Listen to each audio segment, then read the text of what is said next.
Dinagdagdag na ng mga tauhan ng pulisya sa mga shopping centers at pasyalan sa San Juan City para sa inaasahang pagdagsa ng mga tao sa panahon ng Kapaskuhan.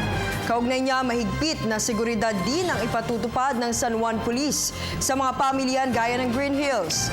Ito ay dahil 500,000 mamimili ang kanilang inaasahang dadagsa sa naturang pamilihan kada araw at posibleng tumaas pa ang bilang nito sa mga susunod na araw. Ayon kay San Juan Police Station Senior Superintendent Ariel Arcinas, mahigit 40 police personnel na ang kanilang itinalaga sa Green Hills Shopping Center bilang dagdag lamang ito anya sa mga security guards sa nasabing mall na umaabot sa 246 na mga gwardya. Maliban dyan, 4 na pulis din ang nagbabantay sa night market kung saan mayroong dagdag na tactical motorcycle rider ang nakadeploy. Kanila ring tutulungan ng mga security guard at lokal na pamahalaan na magmamando ng traffic sa lugar.